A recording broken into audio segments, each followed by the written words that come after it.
नमस्कार मित्रों, आज का जो विषय है वो है बिहार शारीरिक शिक्षक भर्ती परीक्षा में उत्तीर्ण 3523 अभ्यर्थियों की जो पुकार है, जो उनकी आवाज़ है, वो मेरे द्वारा मैं चाहता हूं कि बिहार के मुख्यमंत्री श्री नीतीश कुमार और वहाँ के शिक्षा मंत्री जी तक पहुँचे। क्या एक लोकतांत्रिक देश के अंदर न्यायालय के आदेश विधानसभा के अंदर विपक्षी पार्टियों के जनप्रतिनिधियों द्वारा किसी विषय पर पूछा गया प्रश्न समाचार पत्रिकाओं के अंदर पूछा गया प्रश्न, परीक्षा में उत्तीर्ण अभ्यर्थियों द्वारा पूछा गया प्रश्न, तमाम प्रश्नों का उत्तर अगर कोई सरकार नहीं देती है तो क्या इसे हम आम जनता के अधिकारों का हनन नहीं समझे तो क्या समझे। कहा जाता है कि न्याय के लिए एक आम और सामान्य परिवार या सामान्य वर्ग का जो व्यक्ति है वो अंतिम विकल्प न्यायालय की तरफ जाता है। अब आप बताइए कि जिस प्रदेश का और जिस प्रदेश के हाई कोर्ट के द्वारा बिहार शारीरिक शिक्षक भर्ती परीक्षा में उत्तीर्ण 3523 अभ्यर्थियों की नियुक्ति का आदेश दिए आज लगभग 1.5 साल से ज़्यादा होने वाला है। परीक्षा कराए हुए लगभग 2 साल पूरे होने वाले हैं, परंतु आज तक हर वो रास्ता जो कि सरकार के कानों तक पहुंचाने के लिए प्रयोग किया जाता है उसे हमने प्रयोग किया।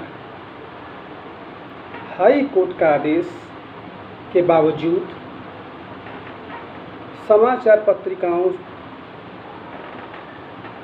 न्यूज़ चैनलों और 3523 जो अभ्यर्थी जो कि सरकार को जगाने के लिए पटना के रोड के ऊपर बिना खाए बिना पिए और कई दिनों तक धरना देते हैं और उनकी आवाज़ को न तो सुना जाता है न समझा जाता है और साथ में उनको इसका जो फल मिलता है वो मिलता है पुलिस की लाठियाँ। क्या हमने आपको वोट लाठी खाने के लिए दिया है? क्या आप इस तरह से युवाओं को रोजगार दे करके बाहरी पलायन से रोकेंगे? जहाँ का युवा अगर परीक्षा देता है, जिसका रिजल्ट आता है और रिजल्ट के बाद तकरीबन 4 से 5 साल तो वो युवा इस इंतज़ार में होता है कि हमारी नियुक्ति हो। आप क्या समझते हैं कि वहाँ का जो युवा है वो बाहरी पलायन नहीं करेगा तो क्या करेगा? उसके पास क्या चारा है?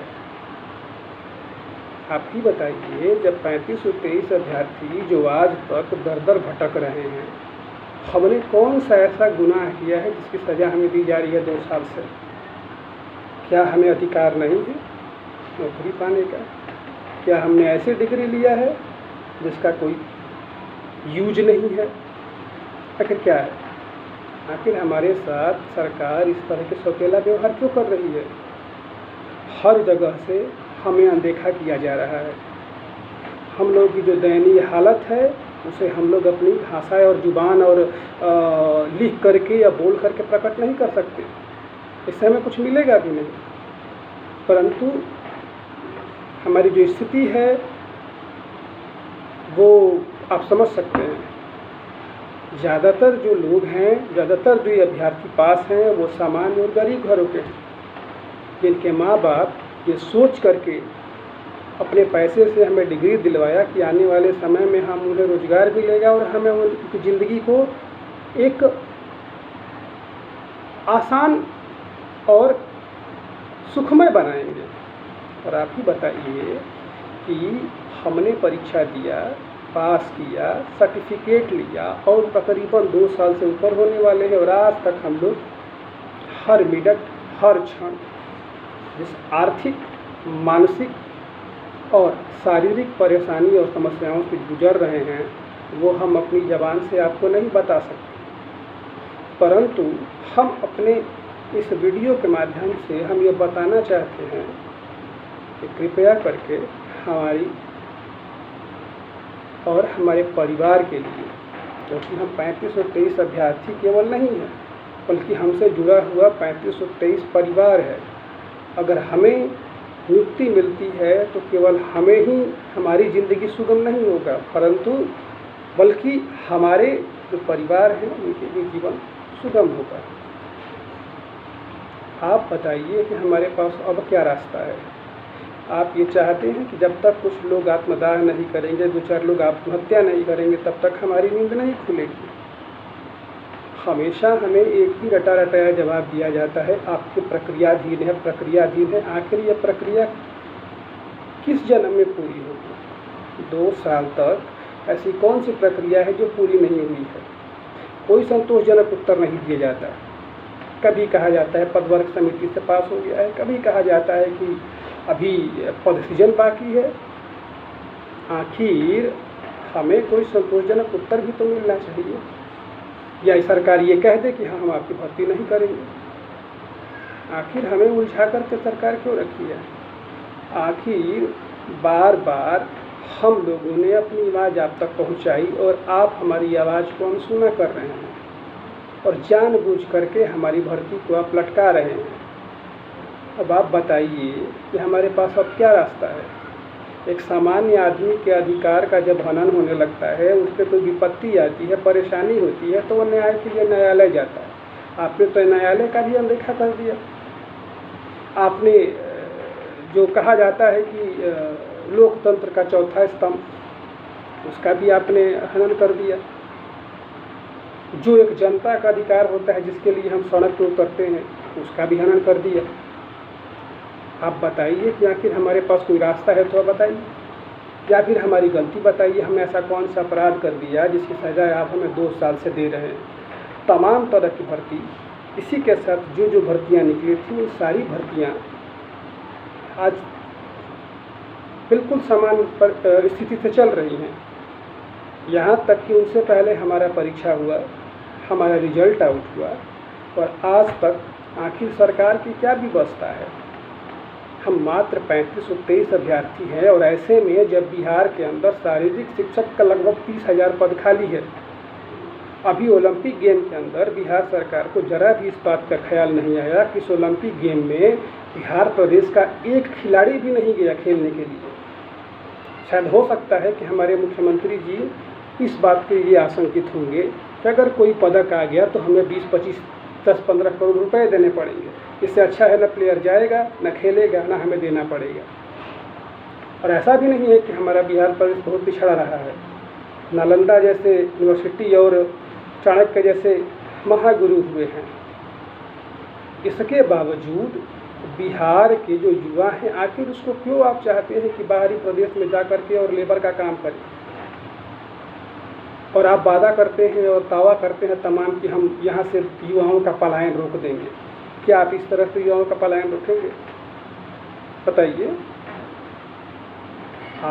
आपने कितनी बार वादा किया था, हाँ हम भर्ती करेंगे, हाँ हम भर्ती करेंगे। यहाँ तक कि आप और आपके जो अधिकारी होते हैं वो केवल हमारा मानसिक शोषण कर रहे हैं, जिसमें कहते हैं बस आपकी नियुक्ति अगले महीने होने वाली है, 15 दिन बाद होने वाली है, 10 दिन होने वाली है, आपका बस सॉफ्टवेयर तैयार हो गया है, और होता कुछ नहीं है। जब जाते हैं शिक्षा मंत्री के पास तो कभी कोई शिक्षा मंत्री रहता है तो कहता है कि बस आप लोग बस अगली सरकार बनाइए, आपकी ज्वाइनिंग हो जाएगी। दूसरा शिक्षा मंत्री आता है सरकार के बाद तो वो कहता है कि हमसे पूछ के आपने डिग्री लिया था। अब आप बताइए, जिस प्रदेश का शिक्षा मंत्री का ये स्टेटमेंट हो कि क्या आपने हमसे पूछ के डिग्री लिया था, अब बताइए वो कितना सेंसिटिव होंगे। शारीरिक शिक्षा को आप इतना जब हेय दृष्टि से वहाँ का शिक्षा मंत्री जब सोचेगा तो आप कल्पना कैसे करते हैं कि बिहार प्रदेश का कोई युवा खिलाड़ी जाएगा ओलंपिक के अंदर मेडल लाने के लिए? जब इतनी हीन भावना है वहाँ के शिक्षा मंत्री के अंदर कि आपने ये डिग्री हमसे पूछ के लिया था, अर्थात शारीरिक शिक्षा उनके लिए ना के बराबर है, उसका कोई रोल नहीं है। और इस रोल के कारण ही बिहार प्रदेश का एक भी खिलाड़ी पार्टिसिपेट नहीं किया है। इतना सब होने के बावजूद भी ये सरकार ऐसी है कि इसको कान में यूँ तक नहीं देगा। ओलंपिक हो रहा है, हम ओलंपिक के समय अपनी आवाज़ उठा रहे हैं, हम बार बार कह रहे हैं कि हमारी नियुक्ति दीजिए, और अगर हमारी नियुक्ति नहीं दे रहे हैं जिसका परिणाम आप स्वयं देख रहे हैं। अगर हमें नियुक्ति मिलती है तो आने वाले समय में हम लोग और हमारे जो साथ के जो साथी हैं वो तमाम तरह के खिलाड़ी पैदा करेंगे बिहार में, और जहाँ पे केवल बिहार का नाम नहीं रोशन होगा बल्कि बिहार के साथ साथ इस देश का नाम रोशन होगा। परंतु वहाँ के शिक्षा मंत्री और वहाँ के मुख्यमंत्री को सुनना ही नहीं चाहते हैं। हमारे पास ये अंतिम विकल्प था कि हम अपनी आवाज़ को सोशल मीडिया के द्वारा आप तक पहुँचाएँ, इसके अलावा हमारे पास और कोई रास्ता नहीं है, क्योंकि आपने तो हर रास्ते को आपने इग्नोर कर दिया है। कोर्ट गए, कोर्ट का आपने अनदेखा कर दिया, विधानसभा में प्रश्न पूछा गया उसका अनदेखा आपने कर दिया, सड़क पे हम गए तो वहाँ आपने अनदेखा कर दिया, ऊपर से आपने परिणाम स्वरूप हमें लाठियाँ दे दी, ये लीजिए आपके लिए स्पेशल हमने आपके लिए भेज रहे हैं लाठी। ऊपर से आप केवल और केवल बरगलाने के लिए स्टेटमेंट एक रटाया आपने रख लिया है, बस आप प्रक्रियाधीन है, बस इसके आगे आपका ही होने वाला है। ये आखिर प्रक्रिया कब तक चलेगी? क्या इस जन्म में हमें नौकरी मिलेगी भी या नहीं, या फिर हम अपने कुछ रोजी रोटी के लिए बाहर पलायन करें? ये भी आप कह दीजिए कि हाँ हम अपनी नियुक्ति नहीं करेंगे तो हम लोग ये मान लेंगे, और हम लोग अपनी रोजी रोटी के लिए कहीं दूसरे व्यवसाय और जहाँ कहीं भी होगा वहाँ अपना गुजारा करेंगे। पर आज तक आप 2 साल से हमारा जो शारीरिक मानसिक शोषण कर रहे हैं उसके लिए कौन जिम्मेदार है? क्या यह एक लोकतांत्रिक देश नहीं है? क्या यहाँ की जनता का कोई अधिकार नहीं है? क्या हमारी संख्या कम है इसके लिए हमारी अनदेखी की जा रही है? क्या शारीरिक शिक्षा इतना महत्वपूर्ण विषय नहीं है? क्या खेल और शारीरिक स्वास्थ्य हमारे लिए महत्वपूर्ण नहीं है? जब किसी का शारीरिक विकास नहीं होगा तो आप कैसे मानते हैं कि उस प्रदेश का जो यूथ है, जो उस प्रदेश का बच्चे हैं, वो मानसिक रूप से विकसित होंगे? कम से कम आप एक पढ़े लिखे विद्वान हैं, कम से कम इस विषय पर सोचिए। और हमारे जो इस वीडियो को अगर आप एक तरह से निगेटिव इम्पैक्ट के तौर पे लेंगे तो फिर हमारे पास और कोई इशारा नहीं है। जैसे चल रहा है वैसे चलता रहेगा, परंतु याद रखिएगा जनता के भावनाओं का जब सत्ता पक्ष ने अनदेखा किया है तब उस सत्ता का पलायन हो गया है। पलायन का मतलब वो उस राज्य से हट करके कहीं और चली गई है। अब वो कहाँ गई है वो आप लोग अच्छी तरह से जानते हैं। हम 3523 केवल अभ्यर्थी नहीं हैं, बल्कि हमारे साथ हमारा परिवार और हमारा समाज जुड़ा हुआ है। जो 130 करोड़ जो देशवासी हैं वो हमारे साथ हैं, हमारे दुख को दर्द को वो समझते हैं, क्योंकि उनके घर में, उनके परिवार में उनके बच्चे और उनका परिवार ये सारे दुख और दर्द को महसूस किया है या कर रहा है। तो सारे हमारे साथ हैं। आप अगर ये सोचते हैं कि 3523 अभ्यर्थी केवल हम हैं तो ये आपकी गलतफहमी है।